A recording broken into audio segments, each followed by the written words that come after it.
Every time I see a celebrity showing off their brand new limited edition Ferrari, I think the exact same thing. They either paid triple its actual value on the black market, or they humiliated themselves for years in front of a dealership. If you have 500 grand burning a hole in your pocket right now, you might think you can just walk into a Ferrari dealership, point at their new Purosangue SUV, and say, "I'll take it." Think again. The dealer will literally laugh you out of the showroom. In recent years, Justin Bieber was blacklisted by the brand. deadmau5 was hit with a ruthless cease and desist. And right now, there are literal billionaires crying to their wealth managers because Ferrari won't let them buy a Purosangue. How is it that a car company can dictate what a billionaire does with their own money? Today, on Exotic Car Talk, we're uncovering the dark truth behind Ferrari's business model and how they use customer abuse and gatekeeping to manipulate the automotive elite. To understand the Ferrari scam, we first have to look at how the traditional luxury car industry works. Capitalism has a very simple rule. If you have the money, you get the product. If you just made $50 million in crypto or signed an NBA contract, Lamborghini will roll out the red carpet for you. They will gladly take your cash, paint an Aventador neon green, and hand you the keys. Porsche will let you spec out a 911 Turbo S exactly how you want it. That is the status quo. Money buys access. But for Ferrari, that was a massive problem. In the luxury world, when anyone with money can buy a product, the old money elite lose interest. If the 32-year-old YouTuber living next door to you can buy the same flagship hypercar that you have, the brand loses its mystique. Ferrari realized that their biggest threat wasn't Lamborghini or McLaren, their biggest threat was becoming accessible. So, they decided to break the fundamental rule of capitalism.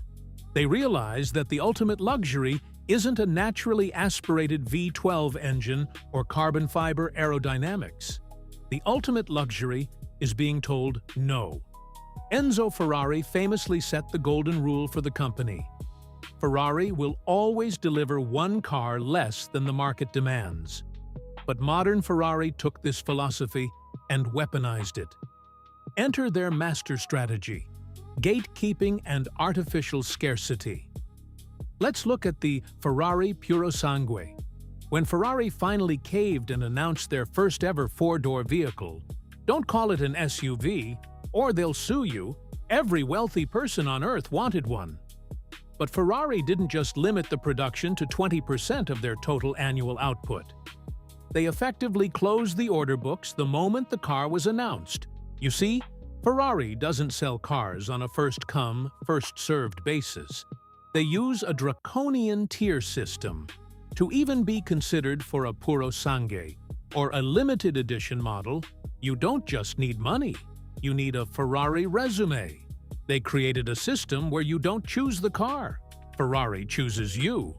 By completely restricting the supply, Ferrari guarantees that their cars appreciate in value, which keeps their most elite clients happy, and keeps the new money desperate for a crumb of attention from Maranello.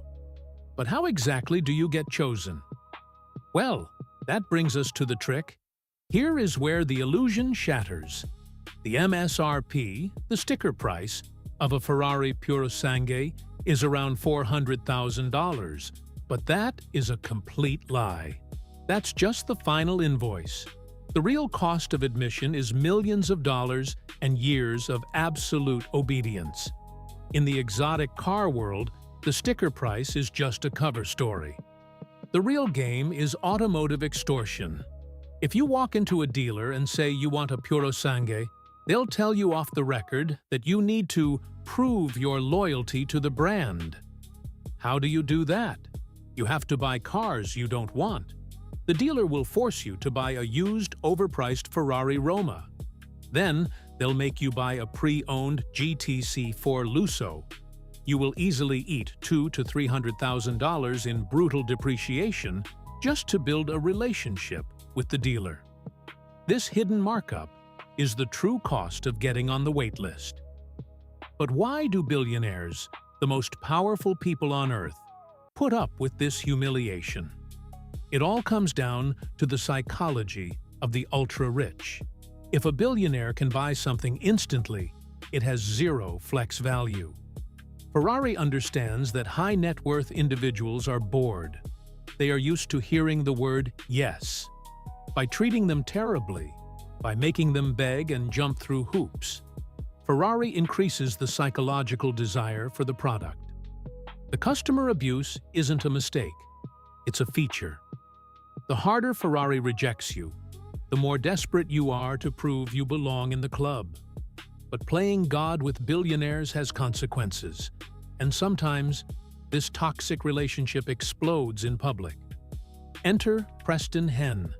Henn was a billionaire entrepreneur, a racing driver, and one of the most prolific Ferrari collectors in the history of the world. He owned a 275 GTB Speciale, worth an estimated $80 million. When Ferrari announced the highly exclusive LaFerrari Aperta, Henn assumed he was on the list. Just to be sure, he mailed a $1 million deposit check directly to Ferrari's CEO. Ferrari returned the check. They told a man who owned tens of millions of dollars in Ferraris that he simply wasn't qualified for the Aperta. Henn was so publicly humiliated that he actually sued Ferrari for defamation, claiming that the rejection damaged his reputation. He eventually dropped the lawsuit and tragically passed away shortly after. But the scandal exposed Ferrari's ultimate secret. The VIP list is a ruthless dictatorship. And even if you do get the car, you don't really own it. Buy a special edition Ferrari, and you are forced to sign a right of first refusal contract. If you try to sell the car for a profit within the first 12 to 18 months, Ferrari will take you to court. And worse, you are blacklisted. Banned for life. Justin Bieber customized his 458 Italia and lost it. Deadmau5 wrapped his in a meme and got a legal threat. Ferrari treats you not as an owner, but as a temporary custodian of their artwork. At the end of the day, when you buy a Ferrari, you are not paying for perfect weight distribution. You aren't paying for aerodynamics, and you certainly aren't paying for the leather seats. You are paying millions of dollars in depreciation, jumping through humiliating dealership hoops, and signing away your legal rights to your own property, all for one single thing: a credential. Ferrari allows you to buy their car so you can pull up next to the guy in the Lamborghini and say, "I am chosen. You just have money." They don't sell cars. They sell the ultimate flex of being accepted into the most exclusive, arrogant, and toxic country club on the planet. So, what do you think? Is Ferrari's gatekeeping a brilliant masterclass in marketing and brand preservation, or is it just the biggest scam in the automotive industry? Let me know your thoughts down in the comments. I'll be reading and replying to the best ones. If you want to keep discovering the brutal truth behind the automotive elite, make sure you hit that subscribe button. This is Exotic Car Talk, and I'll see you in the next one.